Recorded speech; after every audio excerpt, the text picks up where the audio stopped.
You are listening to episode number 62 of the Secondary Science Simplified podcast. As a former secondary science teacher, I can confidently say that if you're listening to this, I know that you have 2 million things on your plate on a daily basis.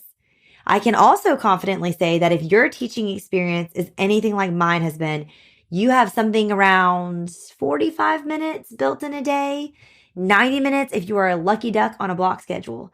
That's all you have to accomplish all of the things you're expected to do as a secondary science teacher. And using that time well and having a productive planning period is utterly essential to you having any sort of work-life balance whatsoever. And you might be listening and thinking, Rebecca, work-life balance, what is this you speak of? And I'll be honest, I never used to think it was possible to do the job of a secondary science teacher well and only work during my 40 contracted hours a week. But then I got really, really drained by this job and I became committed to making changes, like deleting email off my phone and like no longer taking work home.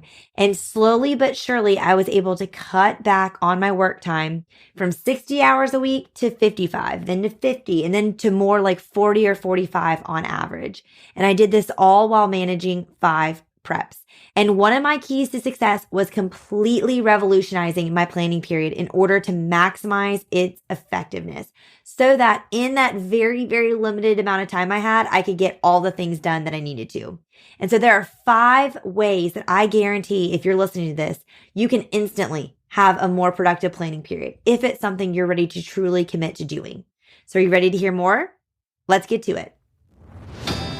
This is Secondary Science Simplified, a podcast for secondary science teachers who want to engage their students and simplify their lives.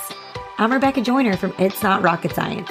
As a high school science teacher turned curriculum writer, I'm passionate about helping other science teachers love their jobs, serve their students, and do it all in only 40 hours a week.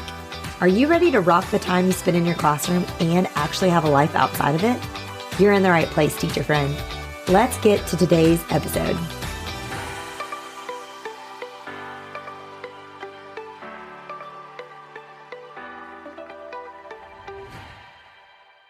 Okay, y'all, I know that these are going to be hard things to hear, but if you are tired enough and drained enough, you will be motivated enough to try some new things to make your planning period more productive, okay? So I'm going to share 5 very specific things you can do. You can literally start doing these today if you're listening to this on your way to school, okay? First, I want to challenge you to lock your door and turn off your lights your entire planning period, okay? And I'm not kidding. I seriously want you to try this, because I feel like this is such a simple suggestion, but it really helps for a couple of reasons. First, it helps shut out all the external noise and distractions of your coworkers and your students. And I'll talk about this a little bit more later. But also, it kind of is like putting up a do not disturb sign on a hotel room door. Like when you turn off your lights and you close the door, you're saying like, I'm not here. Maybe I'll be here physically, but I'm not here mentally, emotionally to chat with you. And you will be amazed how much time you can save when you don't have someone popping into your classroom to ask a quick question or just check in and see how your day's going. I think especially if you're getting those pop-ins from students. I once had a classroom that was directly across the hall from the girls' bathroom, and I cannot tell you how many times one of my students would just stop by to say hi on their way to or from the classroom because they're just trying to kill some time. But, we had great relationships. They just wanted to say hey or check in. But even when I was quickly shooing them off, like, you need to get back to class, it was still a distraction and it was still an interruption that was causing me to then have to refocus again. And so I found that locking the door and turning off the lights was super helpful. And not only did those interruptions, again, just take up actual physical time that I had, but again, it's just a huge mental distraction. You can't possibly maximize your ability to focus effectively with these kinds of interruptions. And so another thing I've done in every classroom I've taught in, other than just locking my door and turning off the lights, is I have literally positioned my desk as far away from the door as possible to avoid people being able to peek in the window and see if I'm sitting at my desk. And that's something that really helps too. So I recommend, if you have the capacity, rearrange your classroom so that your desk is furthest away from the window so that people can't see if you're there. And I'm not saying I'm like anti-community or anti-relationships with, your coworkers. I am introverted. I am naturally introverted, but I think that those kinds of relationships are best cultivated over a shared lunch duty or over watching a Friday night football game as you're supporting students or over going to a baseball game, after school to watch your students play. I think if you want to have a more productive planning period, you're going to have to prioritize that time to get tasks done and it not be a social hour in any sense of the word. And so if you have to hide in a dark corner of your classroom in order to get 45 or 50 minutes of peace and quiet and focus, do it. I think it's so helpful. I also, if you're like, my room is really dark, I don't have windows if I turn off the lights, just get a little lamp from Home Goods or TJ Maxx, just a cheap little lamp, and you can have that so you can see at your desk. But I also want to let you know that your coworkers and students aren't the only ones that are most likely distracting you and keeping you from a productive planning period. It's also your admin and parents in your inbox. And so my second tip for you to instantly make your planning period more productive is to not check your email during your planning period. Nothing will throw you off more mentally and emotionally and from a productivity standpoint than an angry email from a parent or a digital request from an admin for yet another task they want to put on your plate. And I know you can't avoid these entirely, but you can avoid them during the small period of time you have set aside each day to plan and prep for your classes. And so you can avoid them by not checking your email during that time. I really think a huge part of decreasing our work hours after school hours, after our contract hours, is training the people in your work life that you are only available X amount of time. Like you're not available constantly. If we become constantly reachable via email, via text, whatever, then they will expect us to constantly be reachable. And there is a transition period. Like if you have trained parents, students, admin, that you will respond to emails at all hours of the workday and at all hours of the regular day outside of school, then you're going to have to work hard to change that perception so that they will stop expecting you to respond to them. But it is doable. I am living proof of it. Okay. So I know you have to check your email. I'm not saying never check it. But for me, I would check my email before school. Like when I got to school, before I started teaching, I made sure to get there early so I could do a check then. Because oftentimes, like if admin or something sent you something for the day that you need to see, I would need to see it before school started. And then I would check after school. That was it before I left for the day. Before I narrowed down to this, I was checking before school, during my planning, at lunch, after school. And I realized like I would be having some back and forth email threads with people where I was connecting with them 4 times a day. That is absurd. And that is so much back and forth time. You do not need to connect with people that much. And so I started by deleting email off my phone. I started by never checking at home. And that is like a great first step. But then I started by realizing, okay, I need to actually start checking less during the school day too. And so I really, really recommend only checking like twice during the school day if you are able and not checking multiple times. And I really, really try to protect that planning period time so I could get very, very focused on it. So again, I recommend personally, if you can, check right when you get to school and then right before you leave to go home. And I would set a timer and don't spend more than 15 minutes in your inbox. Okay, I think we can spend so much time in our inbox. Anything that's going to require more than that, just meet with that person in person. I think it goes so much better with parents if you don't go back and forth. Like if you get a long email, I had an email once from a parent. I copied and pasted it into Word and it was 10 pages long. No, not double space. I'm not exaggerating. So when you see any of those emails, I would borderline not even read it. And I would just say, hey, let's go ahead and get a parent-teacher conference on the calendar. This will be so much easier. I found that devoting like 15 to 20 minutes to an in-person conference with a parent eliminates so much email discourse for the rest of the year. So I highly recommend doing that. And also with your admin. I talked about this in an interview I did with my own science teacher last year with Zach Matson. I'll link it in the show notes, but we talked about how like he said, like when admin would email him something that was like a semi-emergency and he didn't respond, they realized like, oh, he's busy teaching. And they realized like, we need to go interrupt his class if this is really that important. And he's like, you know what? It trained admin to stop emailing me things that were that important. Or like If I missed a last minute faculty meeting, sorry, I didn't see it. I was doing my job teaching.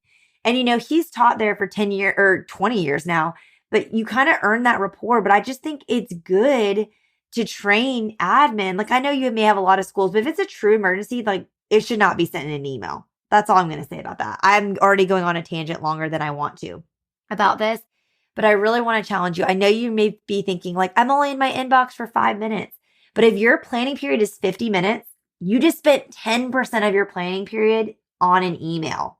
Okay. That's a lot of time. So if you don't believe me, I really challenge you, just try for a week. Just this week, do 0 email checking during your planning period. And I would really love to hear how it goes. I think if you're like me at all, you'll be amazed at the time you reclaim, but also just the mental energy that like that distraction of an email takes from you. And I think this, this no checking email thing does go multiple ways though. I don't want you to check your email during your planning period. And I really don't want you to check your work email when you're at home.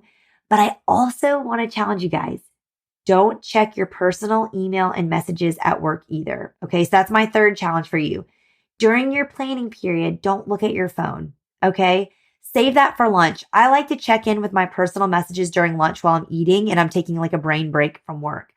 And I know this is hard as a teacher for me to challenge you to not look at your phone during your planning because I know that you don't get coffee breaks and you don't have the ability to meet with a friend for lunch or even schedule an appointment during the workday. Heck, I don't know if you're like me, but I would have to get a substitute just to go to my 2 routine dental visits a year. It was ridiculous. I tried to schedule one to be like over Christmas break and then the next one 6 months later. So it's in June. But oftentimes that doesn't work based on the dentist schedule. And then you're having to go like in May and November and get a sub. It's crazy town. So I get it. Like it's hard to go like 0 dark 30 and be completely disconnected from the real world. As my husband says, like off the grid, for 8 to 10 hours a day.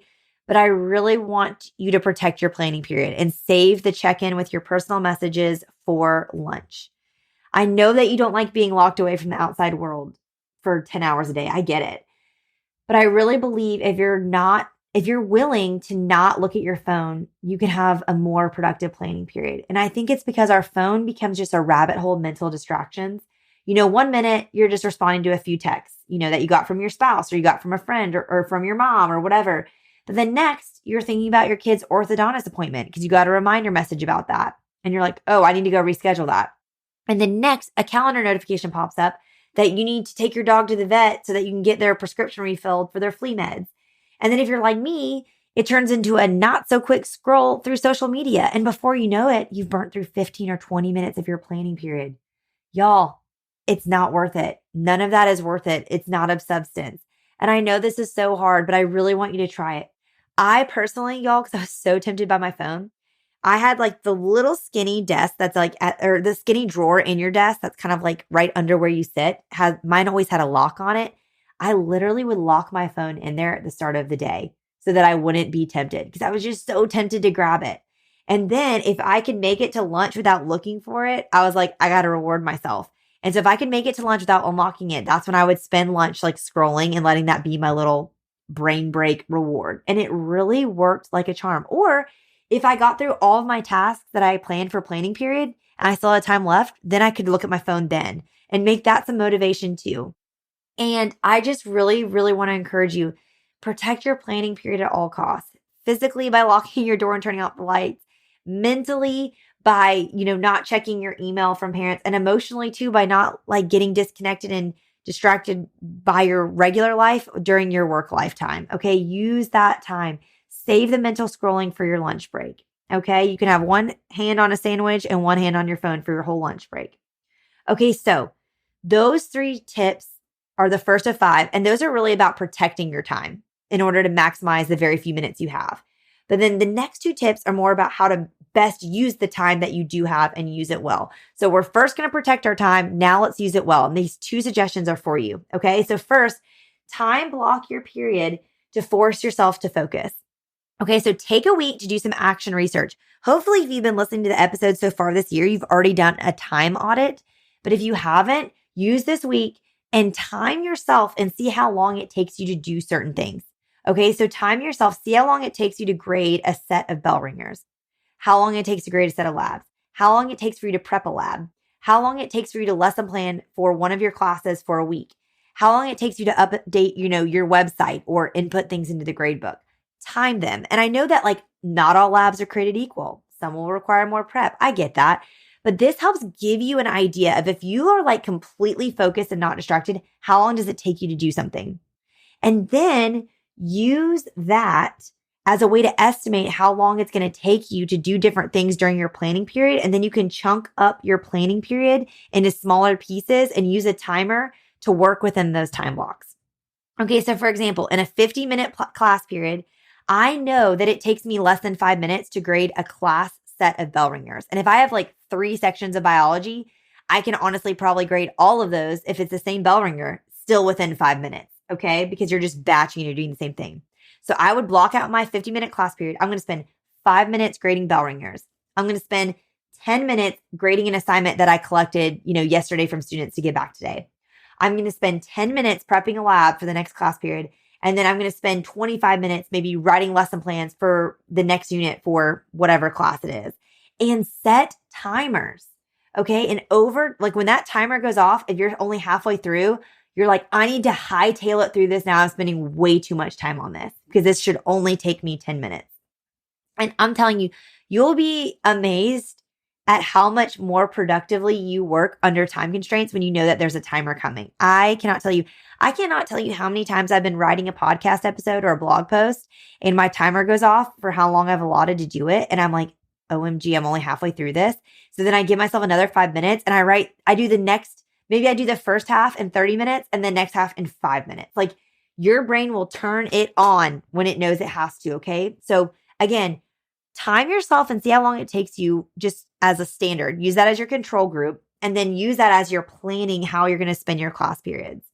Like for me, like in my current season of life, I used to spend about 2 hours on every single blog post I wrote. And my kids only nap in the afternoon for 2 hours. So I can't just spend an entire nap time writing one blog post. Like I can't do that. I've got 3 kids. I have their naps all overlapped in a 2-hour period. I need to make the most of that. And so I got to the point where I trained myself that I could write a blog post within 45 minutes tops. I just don't have 2 hours to write a blog post. It doesn't work. And so I trained myself. And so I started I'll outline a podcast or, a blog post. If I'm going to have 5 points, like this one has 5 points, I'll think about those throughout the week. And then when I sit down to write it, I've already got the 5 points and now I just need to flesh it out. Okay. And I've trained myself. It took time, but now I can always write a blog post or outline a podcast within 45 minutes. And you can do this too with your teaching tasks. I promise you. And I'm just a huge fan of batching in general. And I have a blog post specifically about batching your lesson planning that I will link in the show notes because it's a huge time saver. Okay. So I want you to time block your period and I want you to set timers for yourself. Don't do it on your phone because then you have your phone out. You can do it on if you have an Apple Watch or something like that. You could also just pull up a timer as a tab on your computer. And those really help me too. But use a timer and time out how long you're going to spend on things and then move on when the timer goes off. Okay. And then last, I cannot recommend this enough, y'all. You think this is so simple. You're going to be like, this is too simple, Rebecca. It's not. Plan how you're going to use your time in advance. Don't waste time sitting down and figuring out what you need to do first. Okay. I make a plan every Friday. I did this in my classroom and I do it now that I work from home, where I plan out the entire next week's worth of lesson planning periods. And I say, or now it's my nap times. And I say, this is what I'm going to do during Monday's planning. This is what I'm going to do during Tuesday's planning. And I write it down. I have a very, very simple notepad that I will link in the show notes that I get on Amazon.